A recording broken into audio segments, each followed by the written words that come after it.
42 araw bago ang eleksyon 2025, kanya-kanyang panunuyo sa iba't ibang sektor ng lipunan ang mga kandidato sa pagkasenador. Ating saksihan. Nag-motorcade mula Pangasinan Patarlac si Atty. Raul Lambino. Isinusulong ni Senator Lito Lapid ang libreng pa-ospital at gamot sa senior citizens. Pananampalataya at kasaysayan ang binigyan diin ni Senator Amy Marcos. Reforma para sa food security ang isa sa mga advokasya ni Kiko Pangilinan. Nababahala raw si Ariel Carubin na mas murang imported goods sa mga pamilihan. Kapakanan ng mga magsasaka ang isinusulong ni Danilo Ramos.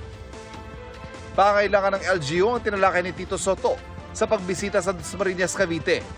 Pagbuklod para sa kapayapaan ang idiniin ni Senador Francis Tolentino. Si Congresswoman Camille Villar nasa Gender and Development Assembly sa Quezon City. Si Bam Aquino kikilos daw para sa lalong pagunlad ng Tarlac. Libreng maintenance medicine ang isinulong ni Mayor Abby Binay.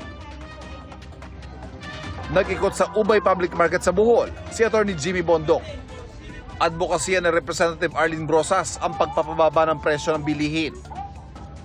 Nakipagpulong si Allen Capuyan sa anti-crime volunteer sa Cebu. Si Senator Pia Cayetano nakipagpulong sa mga lider ng barangay, pastor at kababaihan sa Valenzuela. Sumama sa motorcade si David D'Angelo.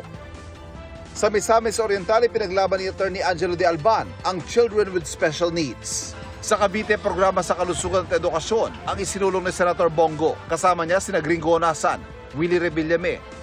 Patuloy naming sinusundan ang kampanya ng mga tumatakbong senador sa eleksyon 2025. Para sa GMA Integrated News, ako si Ivan Mayrina, ang inyong saksi. Mga kapuso, maging una sa saksi. Mag-subscribe sa GMA Integrated News sa YouTube para sa iba't ibang balita.